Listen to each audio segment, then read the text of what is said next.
Palaging sinasabi sa atin ng ating mga magulang na pantay-pantay ang pagmamahal nila sa ating magkakapatid. Pero may ibang hindi naiwasang isipin na may paborito sina mommy at daddy. Ito ang kwento ni Wilbert na nakararanas daw ng middle child syndrome. Pangatlo sa 5 magkakapatid si Wilbert. As a middle child, naranasan ko yung mga instances na feeling ko napapag-iwanan ako sa aming magkakapatid. Yung mga bagay na as a middle child na parang nilolong ko for ilang years din. Kasi napapansin ko na parang hindi ako yung favorite. Hindi ako yung parang kapag humingi ako, parang napapag-isipan pa kung mapagbibigyan. Tila siya lang din daw ang laging pinag-iinitan ng kanyang mga magulang. Pag minsan kapag napapansin ko, palagi na lang ako yung parang nasisigawan, ganyan, yung parang napapagsabihan, na napapagalitan, ganyan. And to the point na parang nag-iisip na ako, bakit sa ibang mga kapatid ko parang hindi naman sila ganon. And napansin ko rin na favorite talaga yung parents ko, yung specifically parang yung panganay namin, yung parang kahit na malayo siya, parang siya yung mapapansin mong mahal na mahal. Isa pa sa mga dinaramdam ni Wilbert ang hindi raw pangungumusta sa kanya ng kanyang magulang. Nakatira kasi ngayon si Wilbert sa kanyang ninang habang nag-aaral. Parang minsan lang ako kamustahin kasi alam mo yun, parang siguro alam nila na independent na ako, na kaya ko na. Pero as a middle child, parang kailangan din namin ng pagpapaalala, ng kumustahin, ganyan, na parang naglulong for love.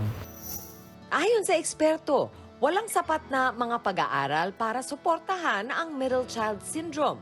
Pero pang ilan man sa magkakapatid, marami daw ang nakararanas ng emotional neglect mula sa magulang.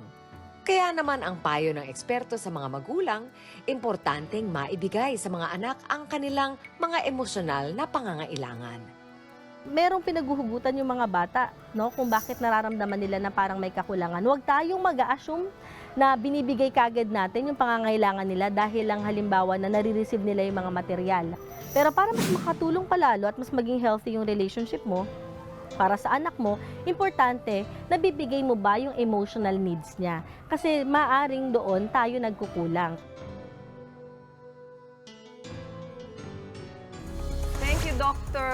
Rian. Yun yung importante doon. Lahat tayo may emotional needs. Whether ikaw ang panganay, ikaw ang middle child, o ikaw ang bunso. And siguro magandang paalala na rin kasi madalas ka makakaligtaan yung gitna kasi syempre iba yung una, di ba? Yung panganay, first sa lahat. Yes. At syempre yung bunso, yung pinaka-cute, di ba? Kinatutuwaan ng lahat. Pero, Hindi naman lahat ng bunso ganun. Ay, hindi. May mga Ako, kilala din ito ako naman, na oo. sadyang okay naman silang wag dito na po wala sa sila. amin, sino ba ang bunso sa atin dito? Eto po. Ay, ikaw pa rin! Kaya- Ito pa rin! Kaya- Hindi, sa inyong apat, ikaw pa rin ang bunso. Hindi. O si Ilang Maui taon ka ba? na? Hindi, mas 39 bata sa akin ako. si Justin. Mas bata, Yeah, mas bata. sa atin, siya talaga bunso sa group natin. Ilan taon ka na ba, ma'am? 36. Oo, pero itanong natin yung mga nanay na may mga middle child. Kasi tagatlong anak Ako, tayo. yes, Sige, Mama. so What's the yung, question? yung middle child mo, si Mason, Yes. feel mo ba na merong difference ang iyong pagtrato sa kanya compared to sa eldest mo si Lian or kay Mavi, the Ako youngest? personally, mommy, I feel like I treat them all equally. But then again, kasi yung daughter ko, talagang 16 na, teenager na. So, more so yung focus ko talaga at attention, lahat ng kalambingan, pagmamahal, nasa 2 boys. Between the 2 boys, I treat them equally as much as possible. Yeah. So, totoo nga lang po, yung dynamics namin sa bahay, mas na, ano ko yung bunso, medyo mas na-neglect ng konti. Kasi, nung lumabas si Mavi, yung bunso ko, si Mason nagtampo. So, syempre, I had to, dahil baby pa, sanggol pa si Mavi nun, si Mason yung iyak ng iyak, yung nakaka-feel na, siya yung mas sinamahan ko muna sa kwarto. Tapos sa gabi, switching, punta ako dun sa bunso ko. So si Mason talaga at that time, naka-feel na agad ng selos.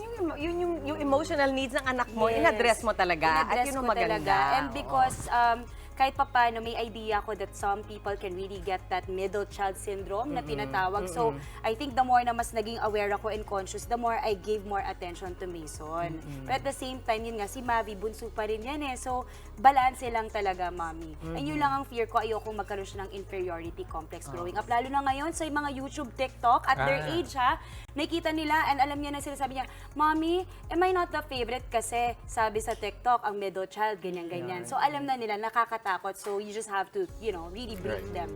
Yeah. Kung minsan kasi nasasuggest din, yung mga naririnig sa labas, bigla na lang, aakuin na lang nila yung ganung klaseng, di ba? Actually, Yung na-adapt estado.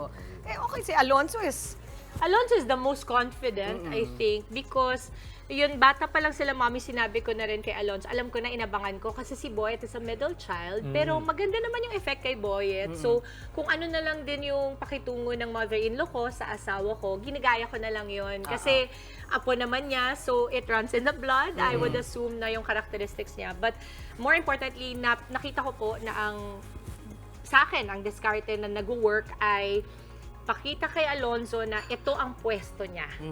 Ito ang mga ine-expect ko sa kanya at pwede niyang i-expect sa akin bilang middle child. And I always tell him lang na you're the glue of the family, you keep us all together. yun, kung ano man yung inyong method, kung ano man yung sinasabi, the fact na binibigyan nyo ng attention yun, talagang very positive na. And siguro yung sa akin na lang, sa lahat kasi na sinasabi about middle children, yun na nga, nane-neglect or kulang sa pansin, all of that. Ang paalala ko na lang sa inyo mga middle children, yung maganda sa pagiging nasa gitna. Kayo ang pinakamagaling as a negotiator, dahil kayo yung gumigitna, alam ninyong makisama. Usually, kayo yung pinakamagagaling makisama, dahil kaya ninyo kaya nyo yung mas matanda sa inyo, kaya nyo yung mas bata sa inyo, at kayo yung pinaka-flexible, which makes for very good leaders. Kaya meron din mga things na pwede natin i-embrace bilang mga middle children. Middle child. Next, middle child. Achiever na achiever yan. Diba? Mga achiever naman sila. Mga kapatid, Chiki Roa Puno po. Simula ng inyong araw na puno ng impormasyong kapaki-pakinabang. Sama na sa isang makabuluhang umaga. Tumutok at mag-subscribe sa social media pages ng News 5.